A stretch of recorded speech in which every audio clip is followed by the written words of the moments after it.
जय हिंद दोस्तों। 5 तारीख को माननीय सर्वोच्च न्यायालय का एक ऐतिहासिक निर्णय आया है, जिसमें न्यायालय ने स्वयं के 46 साल पुराने डिसीजन को पलट दिया है। पूरा मामला लोगों की प्राइवेट प्रॉपर्टीज़ यानी निजी संपत्ति से संबंधित है और यह कॉन्स्टिट्यूशन के आर्टिकल 39B से रिलेटेड है। 1978 के रंगनाथ रेड्डी वर्सेस कर्नाटक राज्य के केस में जस्टिस कृष्ण अय्यर द्वारा दिए गए निर्णय को चेंज करते हुए सुप्रीम कोर्ट ने कहा कि सरकार हर प्राइवेट प्रॉपर्टी को रीडिस्ट्रीब्यूशन के लिए ले नहीं सकती। मतलब इसका संबंध जैसे इंडियन एक्सप्रेस में भी लिखा है कि not all private property can taken over by state for common good. अब कॉमन गुड का यहाँ मतलब है आम भलाई, यानी आम भलाई के लिए सरकार किसी भी निजी संपत्ति को टेक ओवर नहीं कर सकती। तो आज की वीडियो में आपको इसी निर्णय से रिलेटेड हिस्ट्री जानने को मिलेगी। साथ ही लास्ट में एक क्वेश्चन भी दिया गया है जिसे आप आंसर कर सकते हैं। अगर आप इस चैनल पर के सब्सक्राइबर नहीं हैं तो चैनल सब्सक्राइब करके बेल आइकन प्रेस कर दीजिए। चलिए पहले सुप्रीम कोर्ट के निर्णय को देख लेते हैं। तो जो जजमेंट आया है वो लैंडमार्क जजमेंट में क्या कहा गया है कि जो प्राइवेट प्रॉपर्टी है, मतलब जो लोगों की निजी संपत्ति है, उसको material resource of the community यानी समुदाय के भौतिक संसाधन से हटाया गया है। इसका पूरा मतलब अभी आप आगे समझेंगे कि क्या है इसका material resource of the community यानी समुदाय के भौतिक संसाधन का यहाँ मतलब क्या है, इसको समझेंगे। लेकिन इस पर बस आपको पहले ये समझ लीजिए कि ये जो है टर्म यानी समुदाय के भौतिक संसाधन जो होते हैं उसमें से निजी संपत्ति को हटा दिया गया है। हटा दिया गया ये कहने का मतलब है कि स्पेसिफिक आपको कई सारे जगह गवर्नमेंट अगर उसको टेक ओवर करती है तो उसको कई सारे रीजंस देने पड़ेंगे कि वो किस वजह से उस संपत्ति को टेक ओवर कर रही है, उसके पीछे के मतलब कारण क्या है जिससे मतलब कि वो संपत्ति टेक ओवर करे। जैसे आप जानते हैं कि सड़क वगैरह जब बनती है या चौड़ी होती है तो आपकी संपत्ति, अगर आपका घर है उसके किनारे या आपके खेत हैं तो वो आपके मतलब सरकार ले लेती है और उसके एवज में आपको मतलब कि मुआवजा वगैरह दिया जाता है। तो उसी तरह की चीज़ें कि निजी संपत्ति, क्योंकि वो लोगों की निजी संपत्ति होती है, कोई सरकारी संपत्ति तो रहती नहीं है, तो उस हिसाब से उस पर क्या नियम है, क्या सीधा टेक ओवर कर सकती है या उसके और रीज़न और बहुत सारी संपत्ति होती है।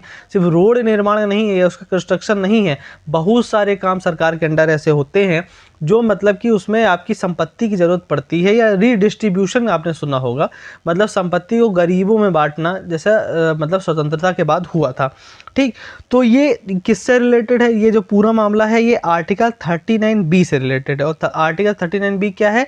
DPSP में आता है, यानी राज्य के नीति निर्देशक तत्वों से रिलेटेड है। ठीक, अब आप ये चीज़ जानते हैं कि जब संविधान का 44वां संशोधन हुआ था तो उसमें क्या हुआ था, जो आपका एक फंडामेंटल राइट था, राइट टू प्रॉपर्टी, उसको हटा दिया गया था। फिर जो क्या था, आर्टिकल 31 उस टाइम पे था, उसको हटा दिया गया था और इस राइट टू प्रॉपर्टी को केवल लीगल कहे या कॉन्स्टिट्यूशनल राइट रखा गया था आर्टिकल 300A के अंडर। तो 300A के अंडर आज भी राइट टू प्रॉपर्टी है, लेकिन वो फंडामेंटल राइट नहीं रह गया है, अब वो लीगल या कॉन्स्टिट्यूशनल राइट रह गया है। ठीक, तो इस पर बहस काफ़ी मतलब स्वतंत्रता की बात से ही चलती आ रही है कि इसका क्या मीनिंग है, मतलब इस प्रॉपर्टी से रिलेटेड जो भी मुद्दे हैं इसमें क्या मीनिंग है, इस पर बहुत लंबे समय से चलती आ रही है। अच्छा, बहस क्यों चल रही है इसको समझ लेते हैं। देखिए, संपत्ति या जो प्रॉपर्टी होती है देश में पूरी, वो कितने प्रकार की होती है? 2 तरह की होती है। एक होती है गवर्नमेंट की यानी सरकारी, उस पर तो सरकार का पूरा नियंत्रण होता है, सरकार जो चाहे जैसे चाहे उस प्रॉपर्टी को यूज़ कर सकती है या जो भी मतलब उनका मर्जी है। और दूसरी होती है निजी यानी प्राइवेट, जो हम लोगों की होती है, मतलब सबकी जो प्रॉपर्टी होती है वो निजी होती है। तो प्रश्न यहाँ ये उठता है कि आर्टिकल 39B, अभी आप समझेंगे आर्टिकल 39B क्या है आगे। तो आर्टिकल 39B के अंडर क्या निजी संपत्ति आर्टिकल 39B के अंडर मटेरियल रिसोर्स और कम्युनिटी है? क्या निजी संपत्ति को भी सरकार हथिया कर या कब्जा कर करके, मतलब उसके एवज में मुआवजा भी दे, लेकिन कब्जा कर करके मतलब क्या वो रीडिस्ट्रीब्यूशन कर सकती है? क्या लोगों के बीच बांट सकती है या जो भी उनको काम है वो कर सकती है? तो ये प्रश्न आज़ादी के बाद से चल रहा था। तो इस पर पूरी एक हिस्ट्री है, अभी हम समझेंगे। अभी हम ये देखते हैं कि ये क्या निर्णय आया है। तो निर्णय आपने समझ लिया कि जो लैंडमार्क जजमेंट है उसमें क्या हुआ है कि प्राइवेट प्रॉपर्टी को मटेरियल रिसोर्स ऑफ कम्युनिटी से हटा दिया गया है। ठीक, ये जजमेंट आया है। इसमें क्या है, 3 जजमेंट आए हैं टोटल। इसमें देखिए 9 जजों की बेंच बैठी थी, उसमें DY चंद्रचूड़ जो चीफ जस्टिस, माननीय चीफ जस्टिस है हमारे देश के, प्लस 6 जजों जो अलग थे, उनका निर्णय अलग है, मतलब उनका एक निर्णय है जो क्या है, जो उस निर्णय को पलट रहा है। जो रंगनाथ रेड्डी वाला केस था, न्यायमूर्ति कृष्ण अय्यर ने जो दिया था उसको पलटा है। साथ ही जस्टिस नागरत्ना की आंशिक सहमति है इसमें, उनका अलग है, और जस्टिस धूलिया की असहमति है। तो टोटली आपने समझा कि इसमें जो निर्णय आया है 5 तारीख को, उसमें 3 तरह के जजमेंट इसमें आए हुए हैं। अब इस केस की हिस्ट्री क्या है इसको समझ लेते हैं, क्योंकि हिस्ट्री को आप समझ लेंगे इस केस की तो आपको पूरा जो इसका निर्णय है और जो इसका मतलब मैटर है आप समझ पाएंगे। तो पहले हम आर्टिकल 39B की बात करते हैं, इससे सबसे ज़्यादा मतलब बातें हो रही हैं। तो क्या है, the ownership and control of the material resources of the community are so distributed as best to serve the common good. मतलब इसका सीधा सा मतलब क्या है कि जो कम्युनिटी के जो भौतिक संसाधन हैं उनकी ओनरशिप और उनका कंट्रोल इस प्रकार समाज में वितरित किया जाए कि वो सभी की भलाई के लिए हो। मतलब क्या, सीधे का मतलब है कि जो भी संसाधन है, संसाधन की भी मैंने बात की, संसाधन में क्या आते हैं, संपत्ति आती हैं 2 तरह की, एक निजी होती है, एक सरकारी होती है। तो उनको उनका जो नियंत्रण है और उनकी जो ओनरशिप है उसको इस तरह मतलब कि वितरित किया जाए, इस तरह डिस्ट्रीब्यूटेड पूरे समाज में किया जाए कि वो लोगों की भलाई के लिए हो। ये आर्टिकल 39B में लिखा है। लेकिन इसमें फिर वही क्वेश्चन उठता है कि क्या भौतिक संसाधन में हम निजी संपत्ति को कंसीडर कर सकते हैं कि नहीं कर सकते। ठीक, तो इसमें क्या हुआ, तो 1978 में Karnataka state versus Ranganath Reddy case में जस्टिस कृष्ण अय्यर ने कहा था कि सरकार आर्टिकल 39B के तहत निजी संपत्ति को अपने कब्जे में ले सकती है। मतलब समझ लीजिए, जो 1978 में कर्नाटक स्टेट वर्सेस रंगनाथ रेड्डी का केस था, उसमें जो उस टाइम के जस्टिस थे कृष्ण अय्यर, उन्होंने कहा था हाँ 39B के अंडर उसको बेस बनाकर कोई भी सरकार लोगों की निजी संपत्ति को ले सकती है। ठीक, लेकिन फिर अब लोगों ने उस टाइम ये कहा कि हाँ ये समाजवादी सोच का एक निर्णय था उस टाइम जो पे आया था। ठीक, फिर आगे क्या होता है, फिर 1983 के जो संजीव कोक केस में और 1997 के मफतलाल इंडस्ट्रियल केस में भी सेम दृष्टिकोण को अपनाया गया, मतलब सेम नज़रिए को अपनाया गया कि हाँ सरकार जो है किसी की भी प्राइवेट प्रॉपर्टी को ले सकती है रीडिस्ट्रीब्यूशन के लिए आर्टिकल 39B के अंडर। ठीक, और क्या हुआ, साथ ही एक और मामला सुप्रीम कोर्ट में था। कौन सा था वो मामला, समझते हैं पूरा।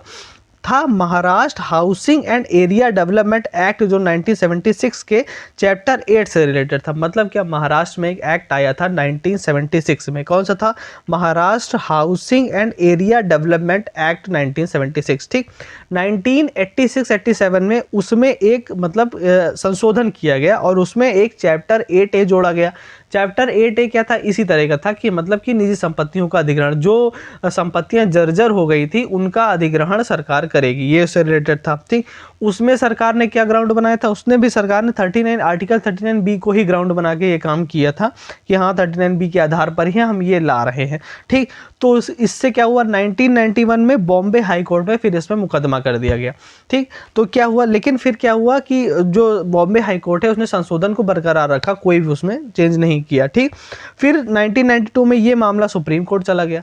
अब ये मामला सुप्रीम कोर्ट गया तो लगातार इस पे मतलब सुनवाई चली थी। पहले क्या था, 3 जजों की पीठ थी, 3 जजों की बेंच थी।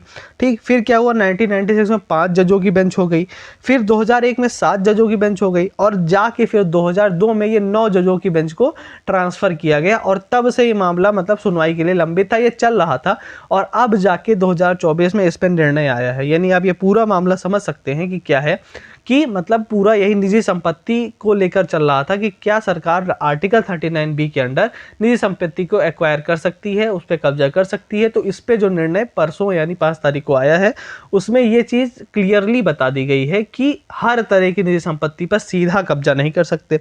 अच्छा, किस पे कर सकते हैं या किस पे मतलब एक्विजिशन कर सकते हैं, तो केवल आम भलाई, यानी ये समझिए केवल कॉमन गुड के बेसिस पे नहीं कर सकते कि सरकार जाके केवल ये कह दे कि हम हाँ कॉमन गुड के लिए यानी आम भलाई के लिए हम इसको कर रहे हैं, सिर्फ इस बेसिस पे तो नहीं निजी संपत्ति ले सकती सरकार। उसके लिए कई बेस होने चाहिए। जैसे कुछ बेस ऐसे हैं कि संसाधनों की प्रकृति कैसी है, मतलब जो संसाधन है उनका नेचर कैसा है, दूसरा उसकी विशेषताएं क्या हैं, क्वालिटीज़ क्या क्या हैं, और जो सोसाइटी की भलाई पर उस संसाधन का क्या प्रभाव होगा। मतलब अगर वो संसाधन को सरकार कब्जा कर रही है तो सोसाइटी पर क्या वो प्रभाव डालेंगे, ये बताना पड़ेगा सरकार को, उसके बिना वो ये एक्विजिशन नहीं कर सकती। तो आई होप आपको पूरा वीडियो ये समझ में आ गया होगा, वो पूरा मामला ये समझ में आ गया होगा कि इसमें क्या मतलब कि हुआ है, कहाँ से क्या इसकी हिस्ट्री थी और ये कहाँ पे एंड हुआ है, और आपको पूरा ये मामला एकदम क्लियर हो गया होगा। चलिए एक क्वेश्चन को हम देख लेते हैं। क्वेश्चन है कि which amendment of the Indian constitution downgraded the right to property from a fundamental right to a legal right.